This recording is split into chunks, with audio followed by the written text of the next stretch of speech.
Hey guys, I just want to run you through a basic ankle tape today. So I'm going to run you through the process that I use to tape an ankle, as well as a couple of little points you want to avoid, and then the position that you want the ankle to be in throughout. So to start with, you want their foot in an ankle in what we call dorsiflexion. So not pointed down like this, because we're trying to avoid that ankle roll position. We want them up, nice flat foot, and out and flat. So start with an ankle like with most tapes.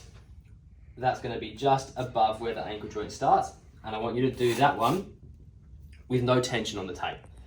So you don't want there to be any restriction through the bottom of the calf or too much pressure through that top part. This is just to secure the rest of the tape.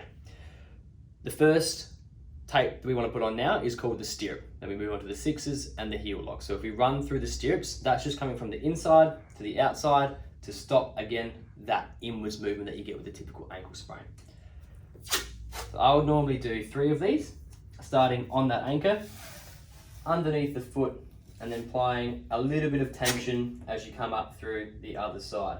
Now, if you come around and have a look on the outside of the foot, there's just one area of the foot that you want to miss. So there's a small bony prominence just about here, which is what you want to avoid when you're coming up through your stirrups. If you get over there, you often get a little bit of cutting, a little bit of kind of chafing through the area, and people often don't like it, understandably so.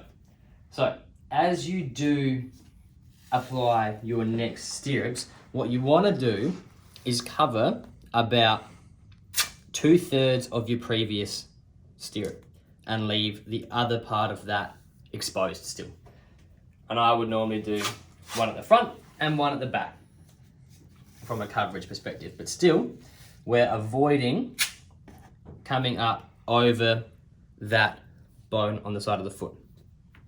Now, the next step we will run through is sixes.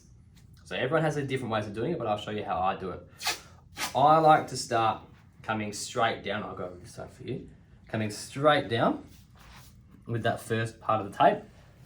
And then I want to pull a little bit of extra length on it as I come around the other side of the ankle. And that's because as we come around there, we're gonna apply that across the ankle joint. So creating that kind of 6 sort of figure as you do that. Now, I would do one of those each way, depending on the severity of their ankle injuries in the past and how firm they like their tape. Often just doing one each way is enough, but if they need a bit of a firmer tape, then you can do 2 each way. From this point, I move into a heel lock.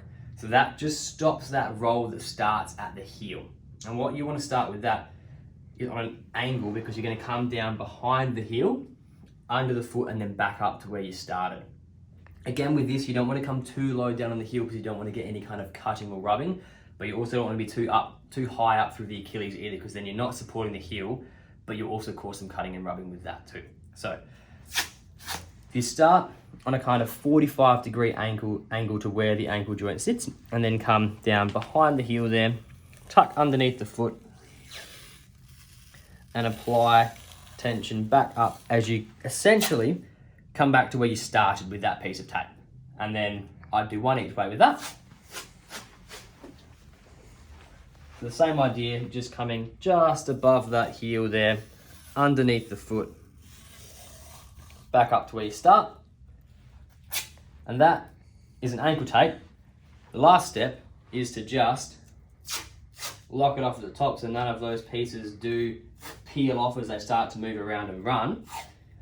But that should provide a fair bit of tension if they're trying to come down into that ankle roll position and just tight through the outside there. So it should help them with a little bit of extra support through there.